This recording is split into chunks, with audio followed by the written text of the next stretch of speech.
Is it possible to imagine infinity? Humans readily imagine things comparable to something already seen. For example, the height of mountains can be visualized by comparing them to skyscrapers and towers, while the color descriptions of objects, like cherry, lilac, and eggplant, are automatically associated in our minds with the named fruits and vegetables. The principle is clear. So, let's repeat the question. Is it possible to imagine infinity? Is it really possible to launch a pizza into space? As it turns out, it's quite realistic. A Russian company, for instance, successfully sent a pizza into the stratosphere, utilizing a high-altitude weather balloon which carried the pizza to an altitude of approximately 30 kilometers before deploying a parachute for a safe return. The answer is simple. The human mind isn't capable of this, at least not completely. One of the real-world objects that most vividly illustrates infinity is the location containing everything, the universe. But is it actually finite? Let's start with the basics. Essentially, Earth, the solar system, the Milky Way, millions of other galaxies, and of course, you and I, are in the epicenter of an expanding wave almost 14 billion years old.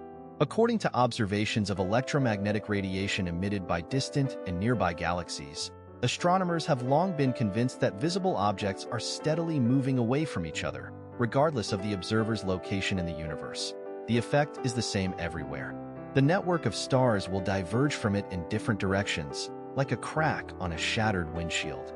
Is there a limit to the expansion of this incredible bubble called the universe? Possibly. However, consider this. We see objects thanks to the light they emit.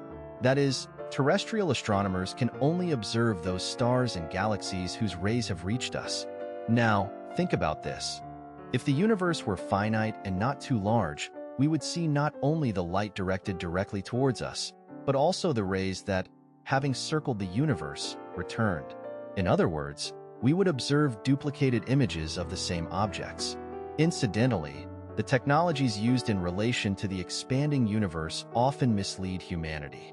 For example, to better understand the macrocosm, it is often compared to a yeast pie, in which raisins are moving away from each other every moment, or to ants rapidly scattering in different directions on the surface of an expanding beach ball.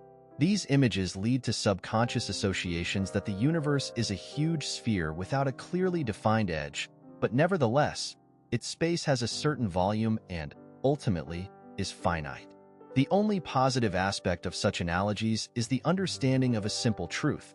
The macrocosm is a spatial fabric on which objects lie relatively motionless. Consequently, it is not the galaxies that are moving, but space itself that is continuously expanding. Let's look at the question from another angle. If we cannot imagine something, it doesn't mean that it doesn't exist. Let's assume that the universe does have a boundary.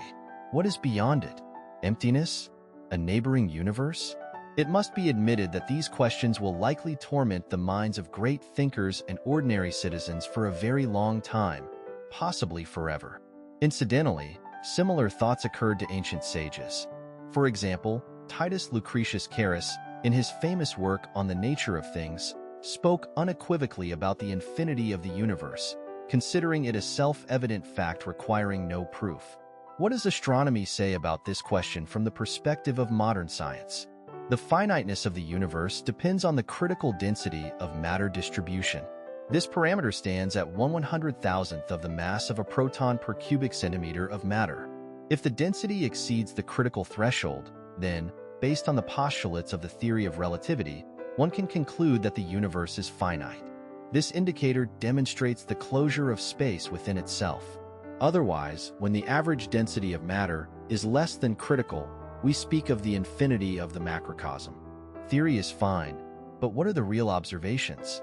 Astronomers will laugh, but the density of matter in the universe at present is practically equal to the critical one. That is, the question of the boundedness of the space of our common home remains open. There are two options here. Either the calculations are fundamentally wrong due to a lack of information, or existence is frankly mocking us. The further we look into the depths of space, the more ancient layers of the universe we observe. The Hubble Telescope has captured the most distant corner of the macrocosm.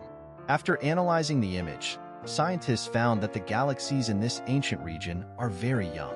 Logically, looking even further, one could see the first stars and clouds of gas. Then, neutral atoms, ionized plasma, free protons, and neutrons. If one looked even further, one would see spontaneous clusters of antimatter and matter, scattered millions of quarks. Further, there is no passage. Before us lies the universal brick in the form of an infinitely hot point, a singularity. But still, if cosmic archaeologists, with incredible effort, were to lift the veil of time, a millisecond before the Big Bang, they would see space convulsing, rapidly expanding. Although the answer to the question of whether the universe is finite has not been given by scientists, it can be assumed that the limitations of our observation are the only barrier preventing us from looking beyond the boundary. It turns out that space is boundless. What do you think about this? Is there a limit to our cosmic Oikoumene? Comment regardless of the time of day or day of the week. Expand the boundaries of your mind.